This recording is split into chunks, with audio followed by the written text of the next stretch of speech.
Sizda muntazam ravishda har oy hayz sikli kuzatiladi, lekin shunga qaramasdan sochlar to'kilishi, ugrilar toshishi yoki vazn qo'shish yoki hattoki homiladorlik bo'lmasligi, ya'ni bepushtlik kuzatilyaptimi?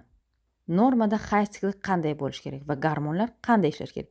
Keling shu haqida gaplashamiz. Oddiy hayz sikli 21 kundan 35 kungacha davom etishi kerak. O'rtacha davomligi 28 kun. Hayz ko'rish odatda 3-7 kun bo'ladi, lekin 1-2 kunga farq qilishi kerak. Bo'lishi mumkin. Hayz sikli har oy muntazam ravishda bo'lishi kerak. Albatta, ovulyatsiya ham bo'lishi kerak. Qon yo'qotish o'rtacha 30-80 ml atrofida bo'ladi va bu dastlabki 2 kun ichida sodir bo'ladi. Ayolning salomatligi va o'zini his qilishi butun sikl davomida yaxshi bo'lib saqlanib qolishi kerak. Hayz siklida bir necha gormonlar o'zaro uyg'unlik bilan ishlaydi. Bular estrogen, progesteron, follikulni stimullovchi gormon hamda lyutinlovchi gormon. Siklning asosiy bosqichlari. Birinchisi follikulyar faza, ovulyatsiyadan oldingi. Estrogen va progesteron darajasi juda past bo'lganda hayz ko'rish boshlanadi. Fezga tuxumdonlardagi follikul yetilishini stimullaydi. Follikullardan biri dominant bo'lib estrogen ishlab chiqara boshlaydi. Follikullarning yetilishi bilan estrogen darajasi ortib, bachadonning ichki endometriyasi qalinlashib boradi. Ovulyatsiya fazasi yuqori estrogen ilgini keskin ko'taradi. Ko'tarilgan estrogen ilgi sababli ovulyatsiya sodir bo'ladi, ya'ni yetilgan dominant follikuldan tuxum hujayra chiqadi.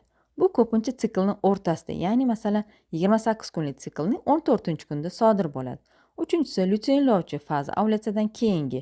Yorilgan follikul o'rnida sariq tanacha hosil bo'lib, u asosan progesteron va kam miqdor estrogen ishlab chiqara boshlaydi. Progesteron bachadon ichki endometriyasini homiladorlik uchun tayyorlaydi. Agar homiladorlik bo'lmasa, estrogen va progesteron darajasi pasayadi. Bu yana keyingi siklning boshlanishiga olib keladi. Agar homiladorlik bo'lsa, progesteron gormoni balandlashib boraveradi va bu hayzni kelishini to'xtatadi. Ularda ikkita asosiy jinsiy gormon bo'lib, ular estrogen va progesteron. Estrogenlarning funksiyalari. Birinchisi reproduktiv funksiya. Estrogen balog'atga yetilish, hayz ko'rish, homiladorlik va tug'ishda asosiy rol o'ynaydi.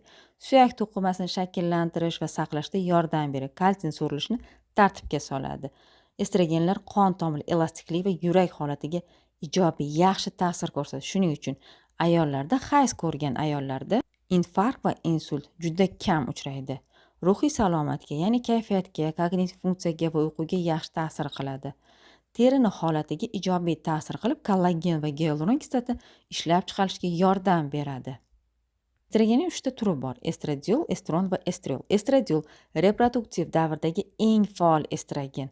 Barcha organ va tizimlarning ishlashini ta'minlash uchun javobgar. Estron menopauza paytida estradiolning o'rnini bosadi va u biologik faolligi ancha past. Ba'zi olimlar ortiqcha estron endometriy saraton va ko'krak saratoniga, ayniqsa semirib ketgan ayollarda sabab bo'lishi mumkin deb hisoblaydi, ya'ni yomon estrogen deb.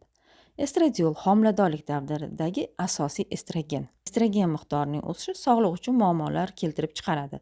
Past estrogen hayz davrining buzilishi, libidon pasayishi, teri quruqlashishi, suyaklar mo'rtlashishi, badaniga issiq kelishi, kayfiyatning o'zgarishiga olib kelishi mumkin. Ortiqcha estrogen mastopatiyaga, sut bezlarining fibroadenomatoziga, vazn ortishiga, tromboz xavfi ortishiga olib kelishi mumkin. Progesteron. Progesteron endometriy homiladorlik uchun tayyorlaydi, uni qalinlashtiradi va implantatsiyasiga yordam beradi. Homiladorlik davrida homila tushiga olib kelishi mumkin bo'lgan bachadon qisqarishini oldini oladi. Homilaning o'sishi va rivojlanishiga yordam beradi. Laktatsiyaga tayyorlaydi. Sut bezlarini tug'ruqdan keyin sut ishlab chiqarish uchun tayyorlashda ham ishtirok etadi. Hamda kayfiyat va ruhiy holatga yaxshi ta'sir qiladi. Uning kamayishi kayfiyatning o'zgarishiga, tashvishning kuchayishiga olib kelishi mumkin. Suyak to'qimalariga ta'siri, suyak mineral zichligini saqlashda yordam beradi. Asab tizimiga juda yaxshi ta'sir qiladi. Serotonin gormonini tartibga solishda ishtirok etadi. Bu kayfiyat, uyqu, og'riqni his qilish va boshqa jarayonlarga ta'sir qiladi.